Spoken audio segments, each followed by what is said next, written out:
You know what it's like when you just commit to something and then you just do it. You follow through with your commitment with ease? Yeah, me either. Let's be real. I don't know about you, but that does not come easy to me at all. Maybe it comes easy for you, or maybe there's some areas in life where it does. But today's podcast is all about how to fill that gap between knowing what you want to do and actually doing it using a method I developed called the How framework. So if you are ready to go from just wishing and hoping that thing is going to get done to actually just getting things done with some ease and actually getting to celebrate yourself in the process, then today's podcast is for you.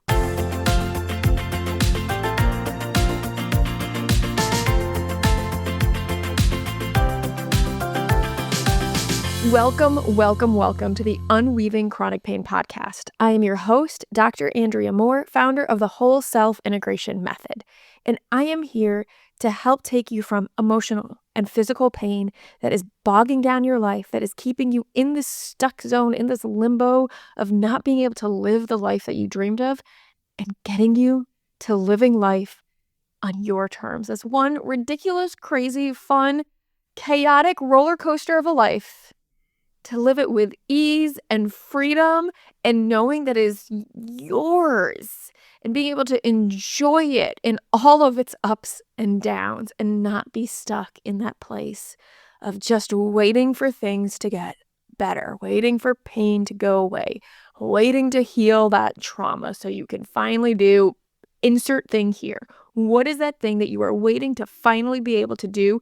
Let's get you there. That is exactly what I help my clients with. So if you want to be walked through step by step how to move from a life where you're in constant resistance, emotional turmoil, feeling like the world is just happening and you have no control over it, feeling like you have this body that you don't understand, that you don't trust, that you just want to be different, and you want to move to a place that has more ease, has freedom, has joy, has those moments of glimmers and just amazing positive experiences that are just infused with love and excitement and laughter, then it is time to get started on your journey.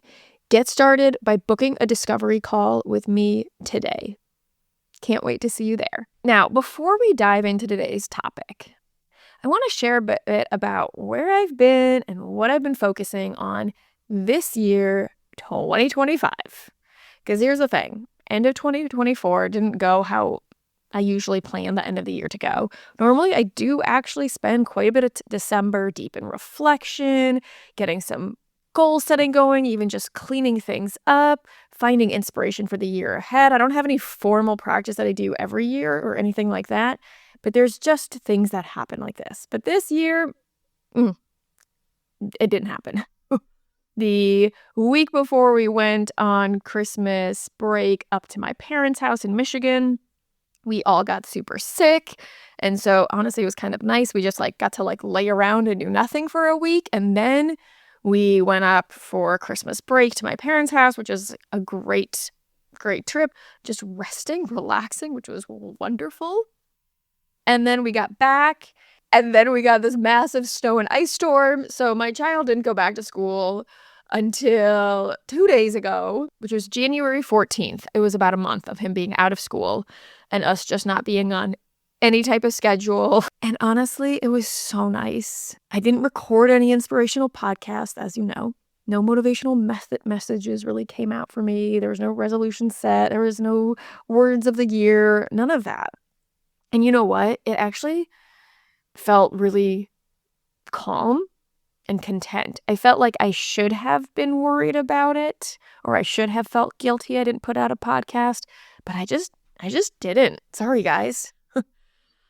But the thing is it wasn't a stuckness, even though there was no real forward momentum. I didn't feel stuck. I was in rest, right? I was in that true wintering, and that true just laying back, enjoying really day by day, moment by moment. My son learned to play chess, so we had a ton of chess games. There was a lot of days by the fire, and then obviously lots of snow days.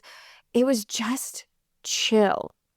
And normally, if I go that long without doing something business-wise, the guilt really starts to build up. I feel a whole lot of pressure, and I just didn't.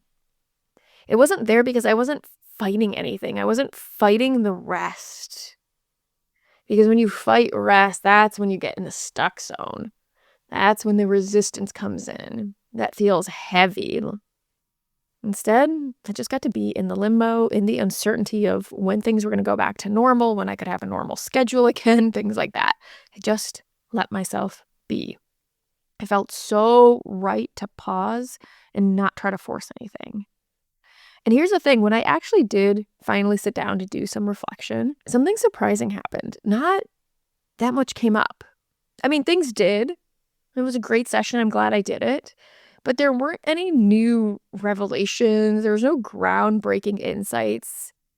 It was kind of like, oh yeah, I know all of this. And with that was this deepening realization that has really been brewing for the past 6 months, probably longer or so, that the practice of reflection and this deeper inner work has become so second nature to me that I just don't necessarily need it to be this formal practice like I used to need to almost like force myself to reflect on things. It's like I just do it throughout the day so naturally. And I developed this over time. This didn't, just happen. I wasn't naturally like this, but it just is now. The truth is I do hear my inner wisdom pretty regularly throughout the day. The issue is whether or not I listen and follow through on what she is saying. And that really is my real work now. So much of my theme for 2025 is this: closing the gap between the knowing and the doing. And I've done this so well in some areas of my life through just years of inner work, but there are some areas where I have not done it. And it is just feels so right for now to be the time. Because I used to never have clarity on what I wanted, where I wanted to go. And trust me, in some areas that's still not super clear. Let's be real. But there are areas where I have clarity now that I just never did before. And I'm used to not having the clarity and I haven't adjusted. So now that I do have the clarity, this really is about focusing on actually moving towards it. Not just getting caught up in touching base with myself and just hearing the same message over and over of like, yep, you're on the right track. Okay, now you got to do something. There's no more second guessing, no more getting distracted by shiny new strategies or doubts. Is that really my wisdom or is that fear talking? No doubts about whether it's right or if that's the best. It's just intentional, focused, forward momentum in the areas that I just know are right for me. And it's that solidness in the knowing that is such a huge shift for me. Because if you're not there, you don't have that solidness, then yeah, there's some solidness that needs to be gained. And that being said, as someone who really, really struggled with the solidness, taking action even in indecision and uncertainty was huge for me to gain the solidness. So just putting that out there. The thing is this is not a sprint. What I'm working towards is a slow, steady chipping away at the steps it takes to bridge the gap for me to get there. And honestly, I struggle with that. And I know so many people struggle with it. This is the time where people, are setting New Year's resolutions. I feel like the new year is a really beautiful time to just kind of have this reset and then focusing on their goals, whether or not you're setting a formal resolution or not. And this is where people struggle. It's not with the knowing of what they need to do. Most people, for the most part, most people know what they need to do, or what they want to do, I should say, to achieve their desired outcomes. Now, are there times where people are doing the wrong thing, hoping it'll get them to an outcome? Yeah, absolutely. 100%. And if you need help with that, that's something I can help guide you with. But yeah, there are absolutely times where, maybe someone is, we'll just use a kind of a silly example, being like, okay, I'm just going to keep laying in bed and taking pain meds to make my chronic pain go away. Like, yeah, that's not going to give them the outcome they want, because that's not what's going to get them there. So we want to make sure we are taking the right action. And sometimes that's really obvious, and sometimes there's just trial and error. And we are focusing and assuming today that where you want to go is wisdom aligned and you're taking, the right steps to get there. So if those aren't clear, then, we can always talk about that and get those clear. But what I wanted to help with is really bridging that gap. And that is why I developed the how method or the how framework, whatever you want to call it. Because the how method is my way of making sure that gap doesn't swallow me whole, which is normally what it does. It's not about bulldozing through the resistance, but working with it. It's really designed specifically for those of us who want to do better. You can do better. You can respect your body more, take care of your body better. There are things where you're like, I can just be a better human or mother or wife or businesswoman or husband or father or partner, whatever it is that you want to grow and develop in. It's designed for those who really truly want that, but just really struggle with showing up for ourselves. For those that struggle with consistency, struggle with discipline, I am right here with you. Those have never been my strong points. It feels like you're just stuck in molasses when it comes to taking action. So we're going to deep dive today into the how framework. But let me tell you this before you get into sometimes the modes that people can get where you're like, oh, okay, here's the one magic thing that's going to cure everything. And I just need to know this. And I'm just going to listen to this podcast and hope that it cures my problem. It's not magic. It's not a hack or a shortcut. I mean, I kind of think it is a little bit of a hack. And I'll explain that a little later. Maybe it's a tiny bit of a hack. But it is really here, and it only works or it only feels like magic or a shortcut or a hack, because it totally can. That's the thing, is that these things really can feel like that and can kind of cure all your problems, quote unquote. But only if you actually use it and do it and actually apply it. And maybe you need to apply the how method for applying the how method, and that is totally doable. We'll get there. Right? It's really a guide to help you ask the right questions and to set yourself up for small, consistent wins, which is what the research shows over and over and over leads to more consistency, more self-respectful discipline, more confidence, and really just more action, more results. We want to keep that momentum going without burning out or feeling like you're constantly failing, and also without relying on motivation or willpower, because both of those are so inconsistent and we just can't rely on either motivation or willpower. They're great when they come in and they might play little roles here and there, but they cannot be something that we are just waiting for. So if you're someone who has ever set a goal, something that you really wanted to do, it's like you took the time to figure out this goal and to determine that it's right for you and that it's aligned and you're excited about it. And you're like, okay, I got this. Like, I'm feeling pumped about this. I can see what all the benefits are. I feel really connected to it. I can see what the detriments are if I don't do it. Like, I kind of have a fire under my butt. And yet, a few days later, a week later, if you're like me the next day sometimes, you didn't do it. And you're like, what the heck? Like, maybe you're like, okay, I'm just going to start meditating every morning. But by day 3, you're hitting the snooze and scrolling on your phone instead. And then with it often comes the guilt, the frustration, the like, why can't I just do this? This is so simple. What the heck is wrong with me? And then repeat cycle over and over and over again.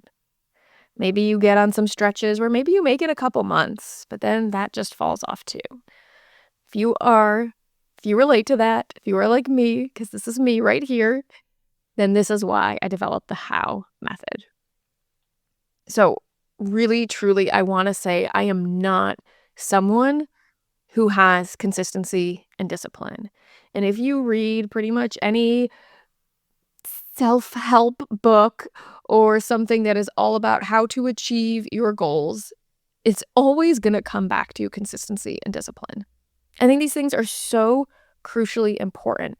But here's the thing is I think these things are often talked about from this very masculine energy, from this really harsh energy. And because of that, it's tough to really step into if you struggle with self-doubt, with self-confidence issues. It's really tough to step into if you are in chronic pain and if you're fatigued a lot.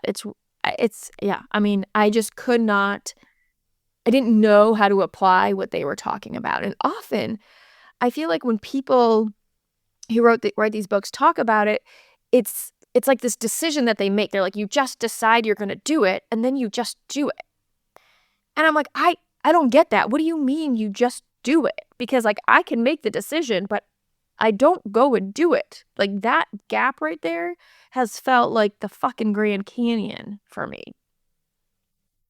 However, I did have a touch into what they meant recently, and I want to share it. Because if you follow me on Instagram at all, you saw maybe I didn't post about it much or anything. I committed to doing 10,000 steps every day.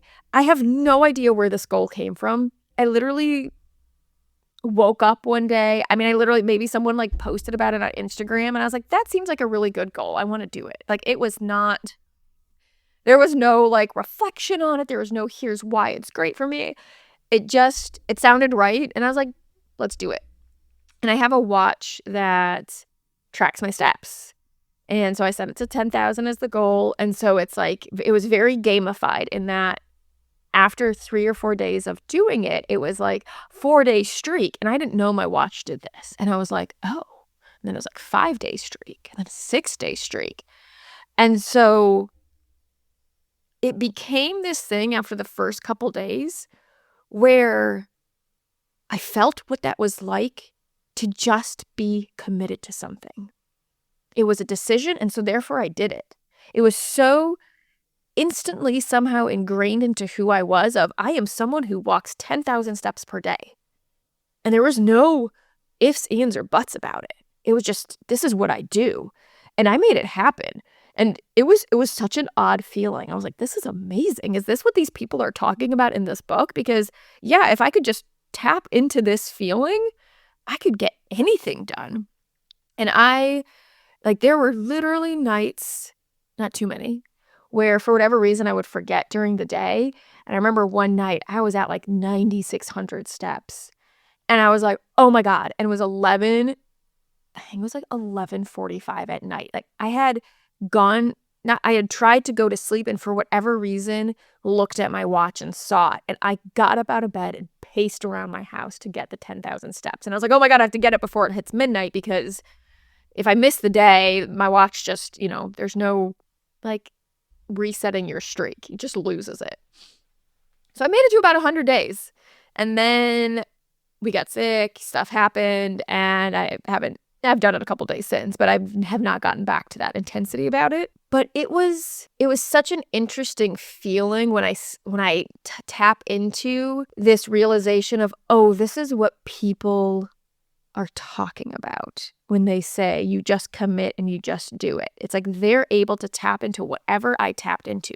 How I tapped into it, I have no idea. Why I tapped into it, no idea. How to recreate it, no idea. But the reason I'm talking about it is because if you can tap into that, then you might not need the how method. Then just tap into that. Use that. It's all about what works for you. So again, this how method is really what I use when I am not able to find that at all. And I'm going wanting to do something and it is just over and over not happening. I always tell people like, hey, if you want to do something, just make the goal and then just see if you do it. Like, don't overcomplicate things. If you can just make a goal and then you go and do the thing and you can stay consistent, just literally just do that. These are for the goals, the things that you just cannot get yourself to do. Or if there's a goal that feels too big, I mean, the same thing, you wouldn't be able to do it, right? And so this is when this framework comes in. And this is what I have used for quite some time.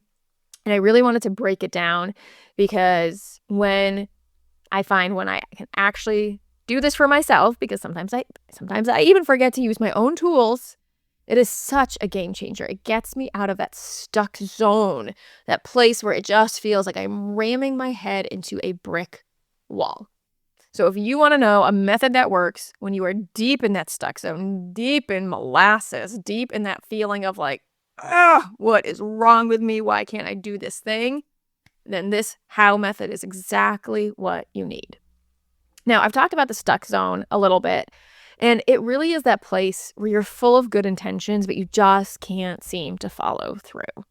It really feels like you are wading deep in molasses. You want to move forward. Maybe you're moving forward in little bits, but it just feels like so much energy. It feels so heavy. The resistance is overwhelming and often just takes you down. Here is the truth. If you have been in the stuck zone, then you might be feeling like you're lazy, like there's something wrong with you, that you're just never going to get out. But you're not. You're not lazy. You're not broken. You're not unmotivated. The problem isn't you. It's the way we're taught to approach change. It's the way your brain is interpreting change. It's the threat your brain is seeing in change. Most advice is focused on the nervous system being on board with the habit, the thing that you want to do, where it's exciting. It's like, yeah, your whole body's behind it. But if it's your body's not, if it's sensing it as a threat, even if it's something like, I want to drink some more water today, which is just, usually generally good for most people, for pretty much everyone. It's like it can be something that feels so benign, but for some reason your body's like, that's a threat. That's somehow dangerous, because just any change is interpreted as threat. You're going to be in this stuck zone. And then you get just stuck in the emotional turmoil of being in the stuck zone as well. It's like your nervous system straight up throwing roadblocks that are to protect you, but really they are just straight up blocking you. So this is all about creating a system that works with your resistance, not against it. So before I break down the how method, let me ask you this. When you do set a goal, how often do you just jump to immediately trying to do it? Right? Like, I'm going to meditate every day. And then it's like, okay, the next day you're just hoping to be able to meditate. Or I'm going to go walk more. And then it's like, okay, next day I should just be walking more, and so on. This is where most people go wrong, and where resistance just has so much space to come in and be like, yeah, nope, you're just not going to do it. Like, it's so easy. You give so much room for resistance to come in and just put roadblocks all around you. What's happening is we're relying on hope or sheer determination, which crumbles the second we feel any pang of like, ooh, I don't want to. Or I don't resistance. Or the second life throws a curveball, like your kid gets a bloody nose right as you sit down to meditate, as happened quite recently. Or all of a sudden you get this urgent text, or your boss is emailing you, needing you to take care of something, right? Things will just get in the way so easily. And let's be real, sometimes it's not just logistics. It's really just the emotional resistance. You're sitting on the couch and the emotional resistance or physical resistance of getting up and doing the thing just feels like there is a pile of bricks holding you down. And often what's behind that is fear of failure, self-doubt, grief over past attempts that just didn't work. Often there's something deeper, but that is not what we're going to work into with a how method. That's something I do on one-on-one sessions, or I take people through or teach them how to do through my different courses. Please reach out if you want information about that. So the how method is really a practical, actionable framework you can use to move forward even when resistance is present. So what is the how method?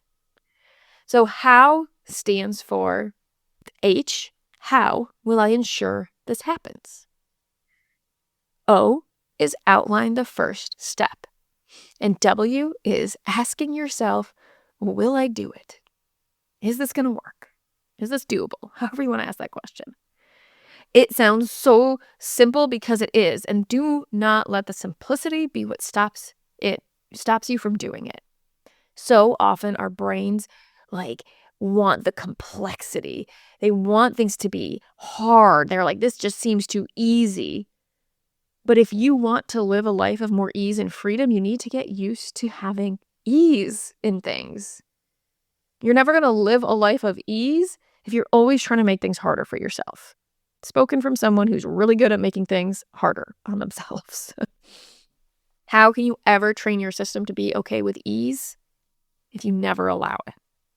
This is the number one thing that I see in the clients that I see and in myself is if something seems too simple, they just don't try it. So please see if you can allow yourself to try it. And if you're noticing that resistance, apply the how method to trying it. And again, as you go through, it'll make sense how to do that. So let's go through a really easy example. Say your goal is to meditate for 15 minutes every day. All right, we got a good goal. Like we said, this is all based on good goal setting. It's aligned. You've determined this is something that really, really works for you. Meditation has worked for you in the past. It's something you really want to get into. 15 minutes for you is the time period that has been most successful. That feels really good. You're setting it for every day, but you're even cool with like, nah, I know when I say every day, it's fine if I miss days here and there. It's not, you know what I mean? Like we're not going to nitpick those kinds of things. Let's just take it through how you would use the how method. So the H is how will I ensure this happens? This is the most skipped over step when goal setting. This is where we get so annoyingly practical about things, which I'm so good in helping others do. And I'm not great at doing it for myself, which is why I'm going to emphasize this step. This is like my least favorite step to do for myself because something about doing this just feels like, ugh. But it works. It works for all my clients when I help them do this. And then when they can just do it for themselves, they're like, oh, it's so simple. This is where we just get so clear on the time, the place, and the tools we're going to need to do this step. So, okay, you said meditate every day. When are you going to meditate? What time is that happening? And this can be whatever works for you. Maybe it is within 20 minutes of waking up. And so the time, right, doesn't actually matter. It's more based on whenever you wake up if you have a flexible schedule. Maybe it is, or again, tied to right after I drop my kid off from school, I come home and I immediately go and meditate. Maybe on weekends, you have a different thing that it's tied to if you want to do it on weekends, or you just are like, I don't meditate on weekends, and that's cool. Maybe it is a very specific time. It is at 8 a.m. every morning. Whatever works for you, it is something that you can write down on a calendar, on a schedule, even if it's not at a specific time. It's just like first thing I wake up, then I meditate, right? It's got that sequentiality, can't say that word, to it. When are you doing it? This is so crucial. If we do not put a when, we're never going to get it done. Now, for some, it can be a little bit more complex, like the walking 10,000 steps. I couldn't really do a when. And determine if it needs one. For me, it worked out really well, honestly, to just be doing it randomly and get it done. And I never set a when, and it just worked. So again, like you got to just check in with yourself. Make this work for you. Don't get caught up in something that doesn't make sense. But sometimes it might just be a breaking down of things too. Okay, I do 2,000 steps here and 5,000 steps here, and the rest I just complete after dinner, whatever it might be. You like make it work. And if you need help getting creative, I'm so happy to take you through this, as long as you just mention that you heard it on this podcast, because I'm not offering this anywhere else. If you sign up for the discovery call, I will take you through it, this method, if you're struggling with getting that set up. Because sometimes it can be tough. All right, where are you doing it? Is there a certain place that needs to be done? Maybe not. Again, same thing. Don't get caught up in answering a question if it doesn't make sense. But maybe there's a very specific place. Are there any tools you need? I need shoes to go walk outside. I have a treadmill desk, which very much helps me get in my steps on days where it's too cold, for instance, right? It's like, are there tools that you need? If there is a tool that you need that you do not have, and it is not something you can immediately Amazon or buy, it is something you are saving up for, it's something you don't have, then pause your goal, and your goal becomes buying that tool or figuring out a way to get that tool. And if that's not easily going to happen, pick something else or find a way to do an in-between, okay? Again, that's something we can situate out, but it's like, if you don't have the right tools, then stop setting it as a goal until you have the right tools. And getting the right tools is the goal in itself, right? And that's where it comes into breaking down goals. So I'm using a very easy goal right now of meditate for 15 minutes. Much more complex if you're like, my goal is to start a business and, by the end of the year have 15 paying clients or something. I don't know, right? You're going to have to break that out into different goals and then do the how for each specific step. Like, this has got to be so specific. All right. So for the meditation, the tools that I need are what I like to listen to a guided meditation. And this is where I know I get caught up. And the biggest thing that can often stop me from meditating or get in the way or take up my meditation time is finding which guided thing do I want to listen to today. And so like I love Insight Timer. It is a free meditation app, or at least you can pay for it too. But man, I can get lost in there. I will spend 20 minutes searching for I used to spend 20 minutes searching for the right meditation, and then my meditation time was up, right? So either you are just taking other time to pick what you're going to listen to and just committing to one thing, or you find a teacher you like and you're only just picking from their stuff, or you just have a few, whatever you need to do. Know what you're going to listen to as well if you like a guided meditation. All right, so that is the H. This is the how. This is getting so crystal clear on when, where, and what tools you will need for this to happen. O is outline the first step that you may need to do. Again, this is going to vary so much. Okay, so let's say you decided, I want to meditate in the morning. Okay, what needs to happen right before that happens? Okay, so you have the H, the how. Will I ensure this happens? You know where you're going to do it, exactly what you're doing, what you need. You got it on your calendar, okay? Then next is outline the first step.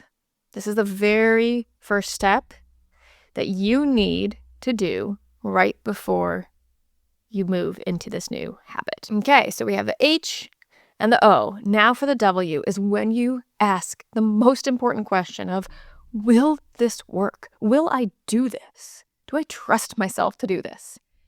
Here's the thing. For me, setting my alarm 15 minutes earlier to wake up at 6:45, absolutely not.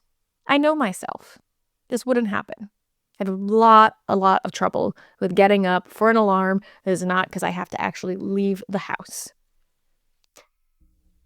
Another way to ask this is like, will you do this on your worst day?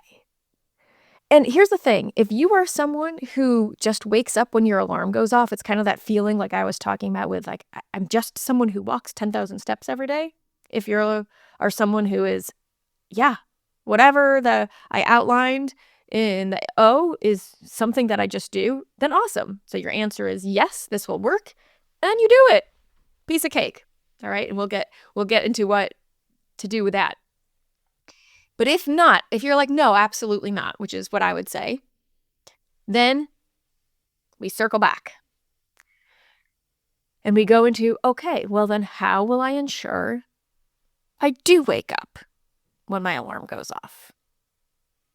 And just to reiterate, for me, I'm using this example because this is a very personal example. For me, meditating at 6:45 or getting out of bed to go meditate at 6:45 makes by far the most sense on so many levels. So I'm pretty committed to getting to the point where I can regularly do this, which I don't now at all. I often still meditate during the day. I do it though later. And I really want to get to the point where I'm doing it earlier for a number of reasons. This feels very aligned for me. It's just really, really challenging for me to get up to an alarm, again, unless I have to get out of the house. So you will keep going through this, the H-O-W, until you get to a yes. So maybe for me, I decide, okay, the only way to get up 15 minutes earlier is to go to bed 15 minutes earlier, which is also a no for me because that has not proven to be true whatsoever. I'm playing with this right now, and so I'm going to adjust mine. But that's where I landed. I was like, okay, I can do 15 minutes earlier. I still am not waking up consistently enough for my liking. So I think that's not a thing. I thought that could work, and it's not quite working. But the point is like you're going to keep going through this. And maybe you set 5 alarms. Maybe you determine, you know what, I can wake up 2 minutes earlier, and then you just keep increasing it day by day. Whatever you come to, you want it to be a, yeah, I can do that. Like that type of feeling. And so let's use the going to bed earlier. Let's say that's the big thing for me. So I'd say, okay, I need to go to bed earlier. But maybe then I'm going to say, will this work? And I'll be like, no, I have a hard time going to bed earlier. Okay, what do I need to go to bed earlier? Okay, I'd have to maybe set a notification, an alarm on my phone to remind me to start getting ready for bed earlier, right? And so it's like I roll that back. So maybe the feels really good when I land on, I'm going to be in bed at 10 p.m. reading my book because the book is the motivation for me to get in bed. And I'm like, oh, that feels really nice. I like that. Yes, I can do that. And I'm going to do that by setting an alarm at 9:30 that nudges me to go upstairs and start getting ready. And I'm like, yeah, super simple. If I just paid attention to the time, no problem. I got this. Okay, let's just say that's the yes. Notice we have now moved away from the meditation in the morning. Perfect. Doesn't matter. What we are going to celebrate is whatever you outlined in the O, right? So the celebration is that I get in bed by 10 p.m. If I get in bed by 10 p.m., freaking fantastic. Actually, I could take it even further to be like, if I just remember to set the alarm on my phone that goes off at 9:30 and I just walk upstairs when it goes off, that's the celebration. Right? You see how much you can break it down. Maybe just setting the alarm is the celebration, not even the listening to it. And that is what you're celebrating. Maybe it is the waking up and meditating, and that's what you're celebrating because you're like, no, this feels super doable once I ensured how it'll happen with a H. What you are celebrating, it is the one tiny action that you answered yes to in the will this work. Where you came to the, yeah, I can do that. That is what you are focusing on and what you are celebrating. Just start there. Don't worry about the bigger goal right now. If you had to back it up a lot, right? Celebrate the tiny win. And then you will check in after a couple days. And this is where we have to use nuance, use your head, trust your judgment here. If what you were celebrating was setting the alarm on your phone, then probably the next day you can get into, okay, now what I'm going to celebrate walking upstairs when it goes off. And so you could just get into that like the very next day. But then you might linger at that step. Maybe you say it's the, okay, I hear it, but I'm not walking upstairs and I just ignore it and I swipe it away. So then what becomes the celebration is the walking upstairs when it goes off. Maybe you do that for a week. You're still not getting in bed because maybe then you go upstairs and you scroll for longer, or you're like me and you read your book for far too long. So, I mean, you are getting in bed, but, I'm not going to sleep at a certain time. So my downfall right there is reading far too late. But, right, it's like celebrate the next thing and decide how long you need to do it for before you're ready to the next step. And that's not something I ever decide on ahead of time. It's something where I'm like, okay, I got this. I can just move to the next one, right? You're going back through the how real quickly. You've already kind of worked through all the steps. So it takes like 30 seconds to go back through it. And you're like, okay, now I'm ready to set my alarm in the morning. And you're like, yeah, that's a yes, right? It's a will this work? It's a yes. If it's a yes, then move on to the next step. And when you break it down into these tiniest of steps, or big steps, depending on what pace you move at, but for me, it's usually really tiny steps. For a lot of my clients, it's really, really tiny steps. It is amazing how fast you can just move through them and how within a couple weeks, you are now to your goal. Versus being stuck in the stuck zone for months or years, trying to do it for a week and then you fall out of it and then right back at it. But then you can build the consistency by doing these tiny little steps. This how method is so incredible for building habits, creating momentum, and getting comfortable celebrating small wins. And even getting comfortable with small failures and realizing how, if you do fail at something that you set, how to rework it and try again. And that skill is, oh my gosh, life-changing. To not beat yourself up over having a failure. It's like, oh, okay, thought that was a yes. Maybe it's not quite a yes. What could be an even better yes? What's a better way to do this? Right? And so all of those skills that you're building and working through this are so huge and will translate to so many other things. And so this is what to use if you're finding that even the simplest actions feel impossible. And, maybe you've explored deeper resistance. Maybe you haven't explored deeper resistance. But either way, you're like, I just need to get started on this. I don't have time to keep exploring resistance, or I don't want to explore the resistance. Right? Use this method then. Now, if you are someone where you're like, there is deeper stuff going on and I definitely want to explore it because that's just going to help me get through this, then this is where the one-on-one coaching comes in. And it's so cool what comes up when you deep dive into that. But I really want you to see this how method as a way to work around the resistance, not through it. It's almost like you're seeing the giant boulder in front of you, and the how method is like, okay, so the boulder's there, the resistance is there. How do I get around it, or how do I get over it?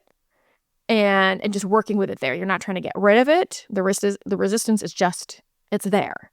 And so you're finding something else to work to, like where the resistance isn't there. Because you're focusing, like it's like almost you're taking a different path that doesn't have the resistance. Whereas deep inner work is seeing the giant boulder and then trying to work at how do we move it? How do we heal it? How do we break it down? Whatever needs to happen. We aren't going to get, that's a whole different topic of how we approach the kind of giant boulder of resistance that we find sometimes. And that would all be in one-on-one coaching. So to recap, the how method is going to be absolutely amazing at getting you going on these habits, these goals, whatever it is you want to implement. So it is H, how will I ensure this happens? Get super specific on exactly what you're going to do. This has to be so tangible, so practical, something that you could explain to a second grader about when and where and how you're going to do this task. O is outline the very first step that needs to happen to get you started on it.